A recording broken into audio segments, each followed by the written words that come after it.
ഹരേ കൃഷ്ണ. ഇന്ന് വാമന ദ്വാദശി. ഭാദ്രപദ മാസത്തിലെ ശുക്ലപക്ഷത്തിൽ വരുന്ന ദ്വാദശിയാണ് വാമന ദ്വാദശി.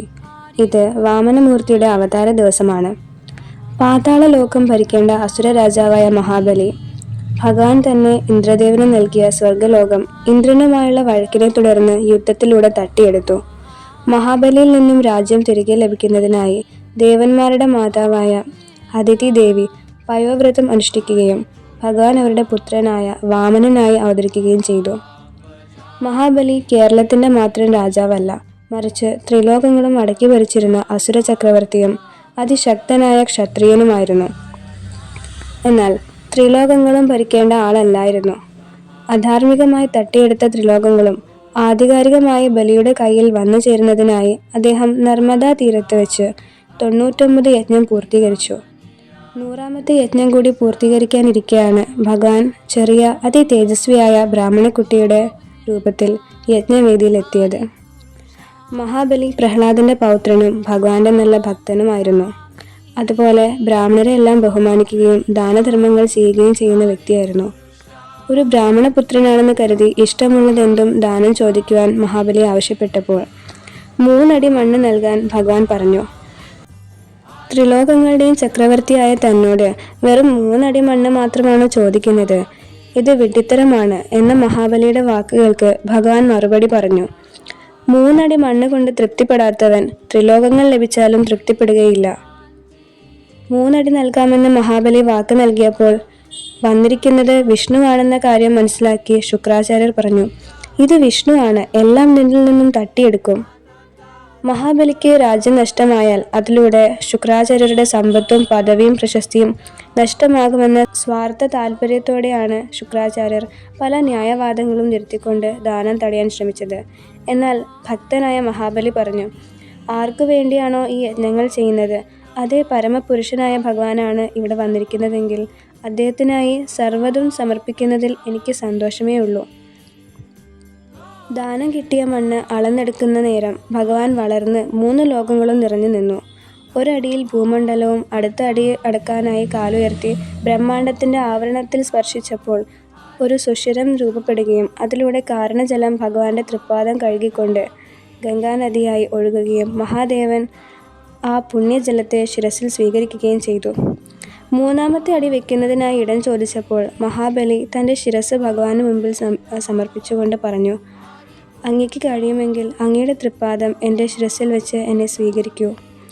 മഹാസൗഭാഗ്യശാലിയായ മഹാബലിയുടെ ശിരസിൽ ഭഗവാൻ തൃപ്പാദം വെച്ചു. അതോടെ മഹാബലിയുടെ ജീവിതം ധന്യമായി. ദേവലോകത്തേക്കാൾ ഐശ്വര്യപൂർണമായ സുതലം എന്ന പാതാളത്തിലെ ഒരു ലോകം, ദേവലോകത്തേക്കാൾ ഐശ്വര്യപൂർണമായ സുതലം എന്ന ലോകം ഭഗവാൻ മഹാബലിക്ക് നൽകുകയും ഭഗവാന് വേണ്ടി സർവ്വവും സമർപ്പിച്ച മഹാബലിയോടുള്ള കടപ്പാട് തീർക്കുന്നതിനായി ഭഗവാൻ സ്വയം സുതലത്തിലെ 4 കവാടങ്ങളിലും 4 രൂപങ്ങളെടുത്ത് എന്നെന്നും കാവലായി നിൽക്കുകയാണ്.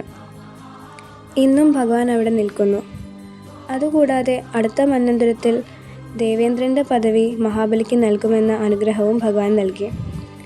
ഭഗവാന് വേണ്ടി സർവ്വവും സമർപ്പിച്ച മഹാബലി ചക്രവർത്തിക്ക് ഭഗവാൻ ഭഗവാനെ തന്നെ കൊടുത്തു. അതിനാൽ നമ്മൾ ഭഗവാന് വേണ്ടി എന്തു കൊടുത്താലും അത് ഭഗവാൻ നമുക്ക് തിരിച്ചു നൽകുന്നതാണ്.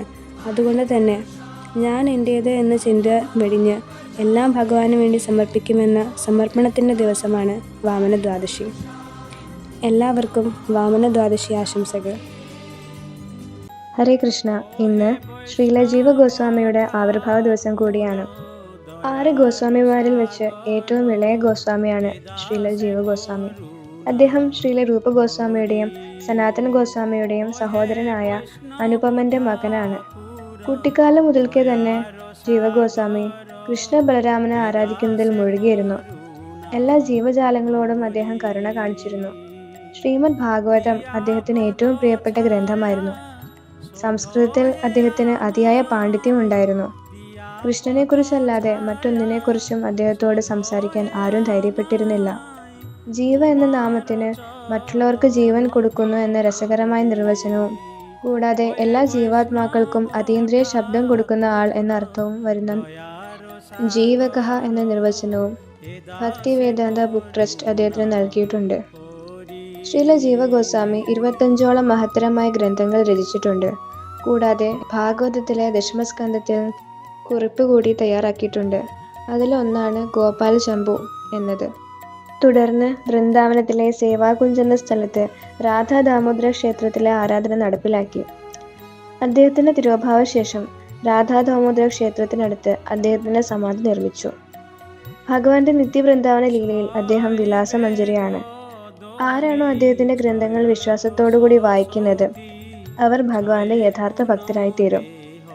ഇന്നത്തെ ദിവസം നമുക്ക് ശ്രീല ജീവ ഗോസ്വാമിയോട് പ്രാർത്ഥിക്കാം.